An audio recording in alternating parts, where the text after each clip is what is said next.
Chapter 5 Motives that make people buy. Most people are like automobiles. They can be pushed or pulled along, or they can be moved to action by starting their own motive power from within. In either case, you must provide the fuel.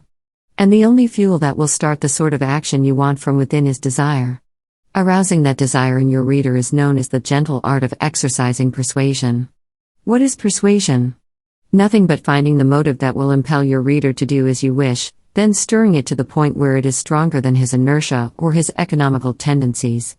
To do that, you must show how he is going to benefit, and you cannot do it unless you have the faculty of putting yourself in his place. Would you be richer, healthier, happier for having done the thing you asked?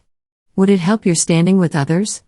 Would it enable you to do anything, write anything, say anything better than you could before? Is it something everyone should have? Would it gratify any passion? Would it enable you to help those you love?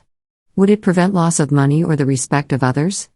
Only the new letter writer selects the arguments that are nearest to hand, the viewpoints that appeal to his own selfish interests. The experienced writer asks himself such questions as those above, then picks the motive that is strongest and presents it from the viewpoint of the reader alone. He shows what it will do for the reader, what it will add to his prestige, to his power, to his comfort, to the well-being of those he loves. Description of your product is necessary. But description, no matter how interestingly done, will never sell your product by the thousands. It is what it will do for the one who buys it that counts. There are 6 prime motives of human action: love, gain, duty, pride, self-indulgence and self-preservation. And frequently they are so mixed together that it is hard to tell which to work on more strongly. A man may want a new car, for instance, solely from a feeling of pride in its fine appearance, but unless money is a matter of no moment to him, pride alone will seldom make him buy. To make that pride motive so strong as to sweep caution to the winds, you must reinforce it with a touch of self-indulgence, a measure of love and duty for wife and family, and a large dash of gain. Show how the old car hurts his standing, how repair bills and higher gas and oil consumption eat into the difference in price, how he can effect some saving now that will not be possible a month or a year later. The more motives you can appeal to, of course, the more successful you will be, but it is important that you differentiate between the motive that makes him desire a thing and the one that impels him to take the action you desire, for the whole purpose of your letter is to make your reader act as you wish him to. He may not want to pay a bill, for instance. He may need the money badly for himself, and all his inclinations may be towards keeping it in his pocket. But if you can sell him the idea that his credit means more to him than the possession of that money or anything it can buy him, you have touched the right motive. What has he to gain by doing as you wish? What to lose by refusing? If someone were to make your boy a thief, read a National Cash Register Company letter. Feeling as you do about your own boy, is it right to put temptation in the way of other men's boys? Love and pride and duty are all intermingled there, with the added inducement of gain implied, of saving the losses from petty thefts and the like. But love is the dominant motive. Love is always the strongest motive. You have but to read the papers to see how men are every day giving everything they have for it, riches and honor, life itself. Yet love is one of the most difficult motives to effectively work into a letter. Because it is so universal, it has been harped upon to such an extent that the letter writer has to be more adroit in its use than with any other motive. Gain, now, that is easy. True, it has been worked to death, too, but we are a gullible race, and we are much readier to believe that someone is unselfishly interested in helping us to make or save money, than that he will go out of his way to further the well-being of those near and dear to us. Tell a man, for instance, that you have only 2 cars left in stock, or 10 suits in his size, or 100 sets of books, and when the new stock comes and the price will be advanced 25%, but since he is an old customer you are holding one of these for him at the old price, and he will believe you. But try to tell the same man that your only reason for trying to sell the Book of Knowledge or the Junior Classics is your ardent love for and interest in the well-being of children, and he will laugh at you. He may buy these books if the good they will do his children is adroitly presented to him, but he resents having his love for them used as a leverage to dig money out of him for you. Here is a skillful appeal to pride that was used with great success in the days before the automobile had crowded the horse and buggy off the road, and that can still be adapted to many another product just as successfully. Mr. John Jones, Jonesboro, N.C. Dear Sir, Mr. Smith, our factory manager, just came in with your inquiry of January 1st. He read it to me and said, "You remember Mr. Jones, don't you? He stands pretty high over there in Jonesboro where he lives, lots of folks know him. If Mr. Jones could drive one of our buggies around and tell his friends and neighbors who made it and how well satisfied he is with it, we could sell a lot more buggies in that neighborhood this coming year. Then he suggested an idea which I know will please you immensely, Mr. Jones. Here it is I am having made to order for my own personal use just about the finest buggy that money can buy. Here's a blueprint of it. See the extra strength I've built into the wheels. Note the triple ply springs that make riding easier. Mr. Smith just said, Mr. Jones would surely be delighted with a buggy like yours. Why don't you offer him this one?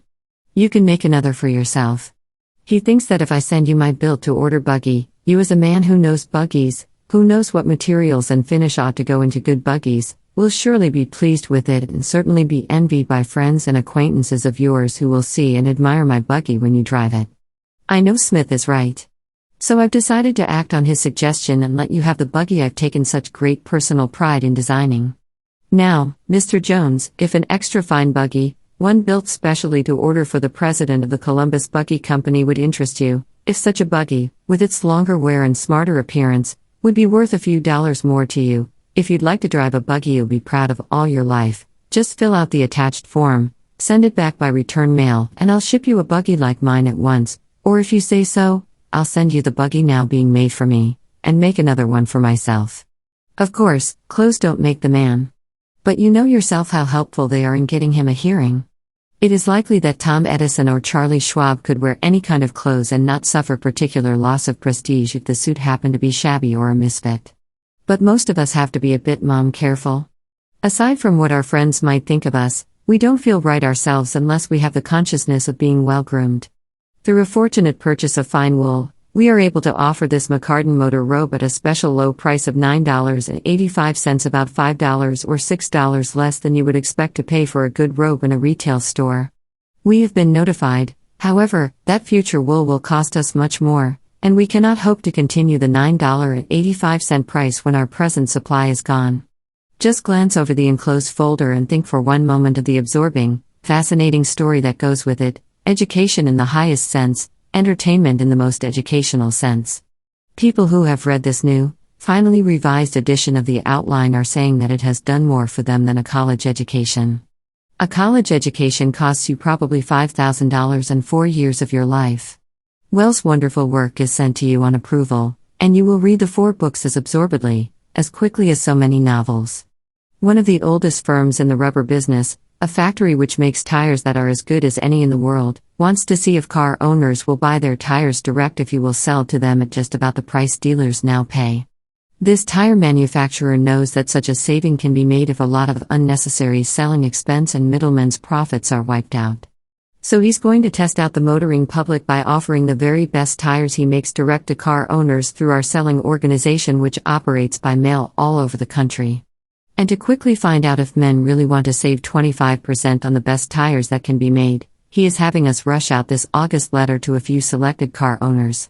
We have just 790 of these double texture, all-wool greatcoats to sell at this low price. When they are gone, your chance to save on your winter ulster will go with them.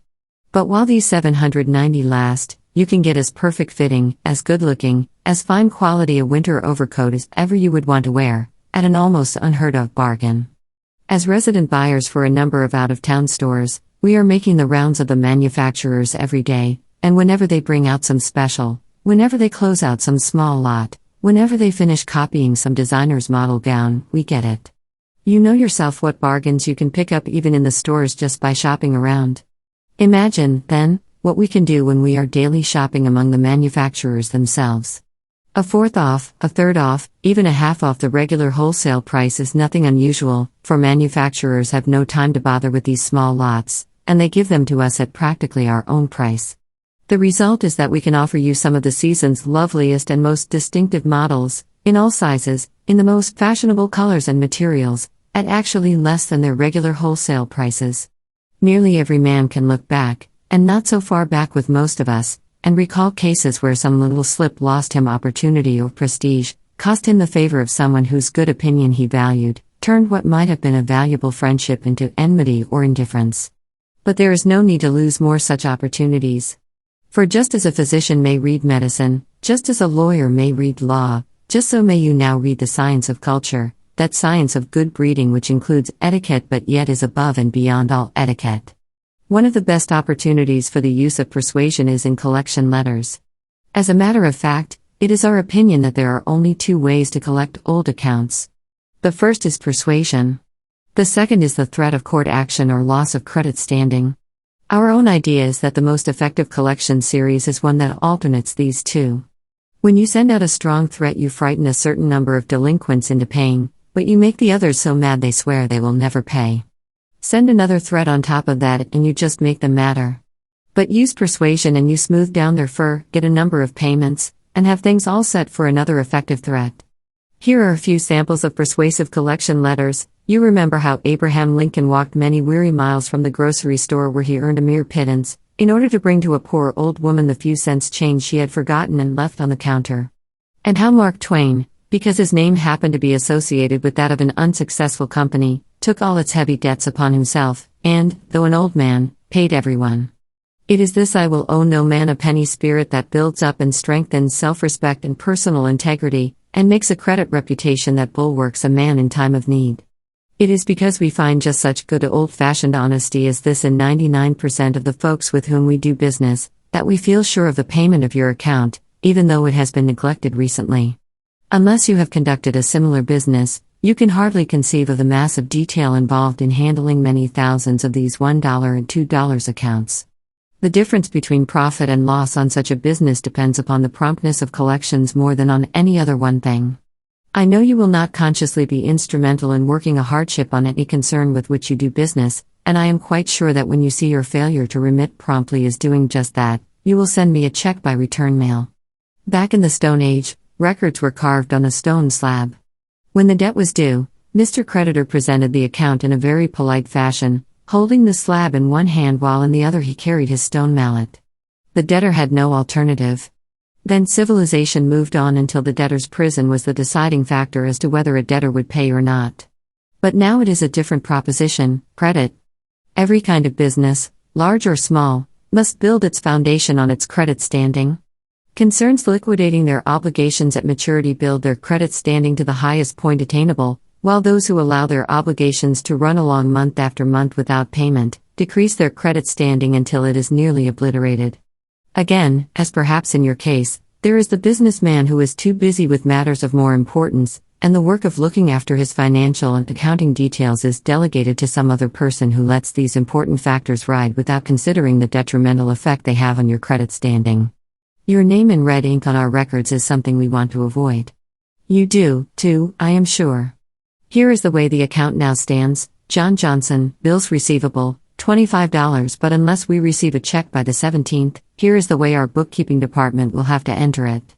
Red ink, John Johnson, account overdue $25. The bad feature about this entry is the effect it has on our credit man, and the credit men of all the other stores that belong to our association. But then your check before the 17th prevents all this. The records in the case show that your account has been past due for 90 days, and that you have failed to return the goods or make payment, or to advise the blank company of cause for delay. The records also show that though written repeatedly, you have shown no inclination to liquidate your indebtedness. You have compelled them to turn the account over to the legal department to take such action as may protect the interests of the company. That you may be fully cognizant of the law, I wish to advise you that obtaining goods with an intent to defraud constitutes a criminal act, and if such fraud is proved, the person committing it is liable to imprisonment. Your case is now on the records of the legal department, and will come up for attention in 1 week unless you make remittance to the blank company. It is to be hoped you will, for your own protection, make payment if you desire to avoid the annoyance, publicity, and cost of a lawsuit. You remember a famous English jurist is reported to have said that if a man claimed the coat on his back and threatened to sue him for it, he'd give him the coat rather than risk losing his waistcoat, too, in defending the lawsuit. If that is true when you are in the right, how much more true it must be when the facts are so strongly against you as in the present case. Summed up, arousing the right motive comes down to making the reader want what you have to offer, whether that be merchandise or money or credit or merely a clean bill of health, not merely for what it is, but for what it will do for him. When you can get him thinking along those lines, when you can bring home to him the advantages that will accrue to him from doing as you wish, in so effective a way that he wants these more than anything or any trouble that may cost him, then you can feel that you have demonstrated the gentle art of exercising persuasion.